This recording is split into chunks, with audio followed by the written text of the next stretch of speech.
Hey guys, this is Cookie. That's my JK in my shop. Got a little bit dirty hands, been working on the Jeep today in beautiful Minnesota. And today we're gonna install the SMITTYBILT transmission oil pan skid.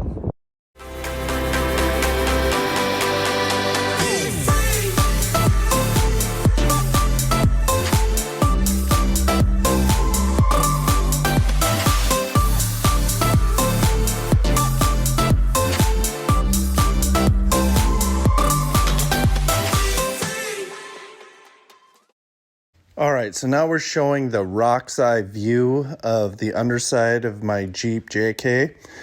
First off, you're gonna see the engine oil pan. If you hit this or damage this, it's gonna end your day and be a real bummer. Next up is the transmission. Same story, you gotta protect that. And then finally, the transfer case, which has a stock skid plate that we're gonna reuse for this build. All right, this thing is freaking beefy. So 3/16 inch steel. This is up against the 40-inch tire. It's pretty heavy, not too crazy. Do have some warnings here. This is recommended for a 2.5 inch lift. I got this on a 3.5 inch lift.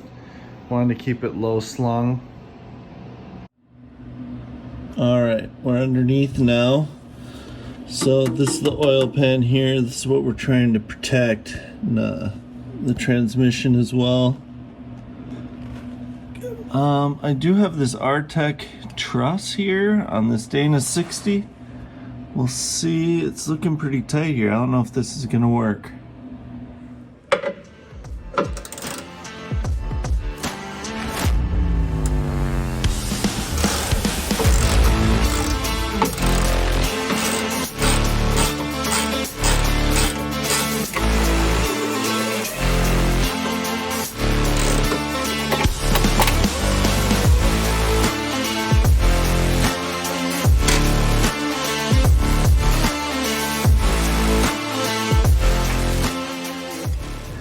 I live in Minnesota. This thing is freaking rusty under here. All right.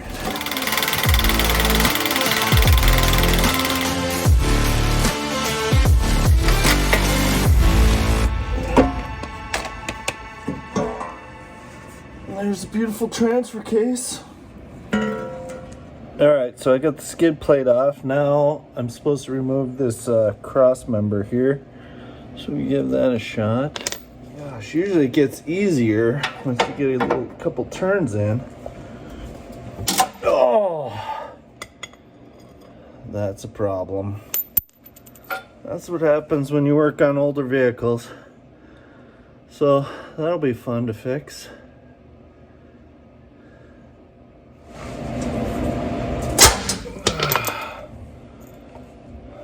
That's two. Let's go for the trifecta, shall we? Go on.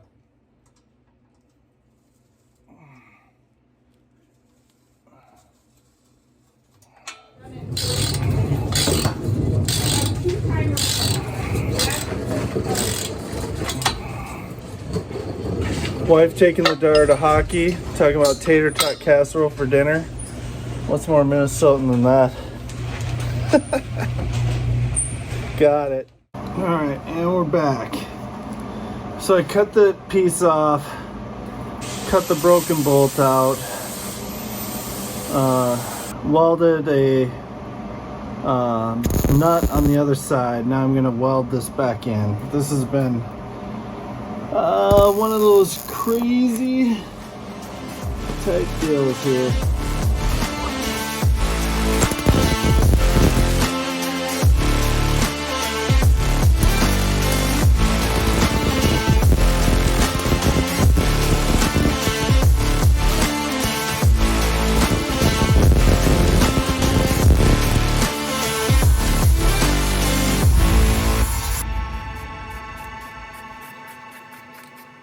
I want to use the factory transfer case skid plate.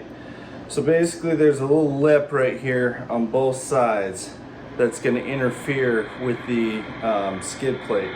So you want to take 1.5 inches of this lip off on both sides.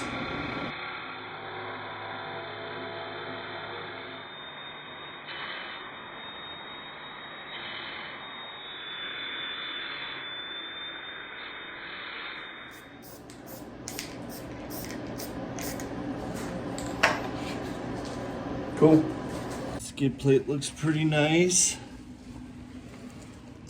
If you can see up here, connects to the engine mount up there, connects back down. Then on the other side does the same thing. Looks pretty heavy duty. One thing I would recommend is having a floor jack, because this thing's pretty heavy. Okay, so I got the skid plate installed here. So I got the skid plate, there's an oil cover.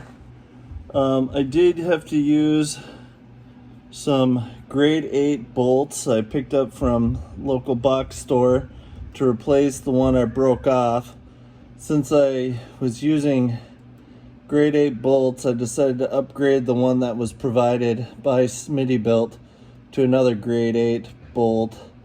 Ended up creating my own flag nut for behind here, kind of using the provided hardware from SMITTYBILT. Here's the transfer case skid.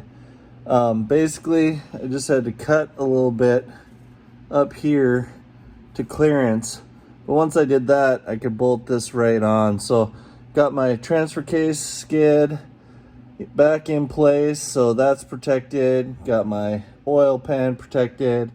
Should be all good to go underneath here. All right, now we have the rock's eye view after the install of the skid plate. You see the oil pan for the engine is nice and protected, as well as the transmission. And the stock transfer case skid is installed back in place, protecting that transfer case. All right, we're out in Moab, Utah, checking out some pretty sweet trails out here. Got a lot of testing on that skid plate. There's a lot of difficult obstacles.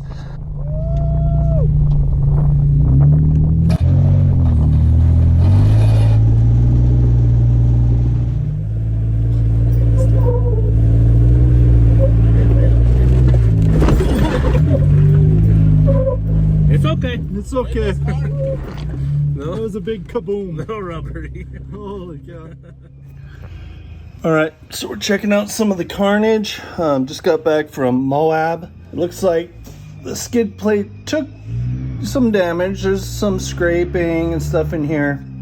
I am noticing a little bow in here where I took a pretty good hit. It kind of knocked it out of place, maybe a 1/4 inch even. You can see like these smush plates that I had together. You can see that this one is bent out of true with the other one, so that's pretty crazy. Other than that, I mean, it definitely protected what it was supposed to. My oil pan, right, is right about here. This is the transmission. That would have taken a major hit. But yeah, overall, this thing did great. Oh, and then also, yeah, no clearance issues up here by that Dana 60. Yeah, totally up and down, no witness marks or anything like that. So yeah, did great.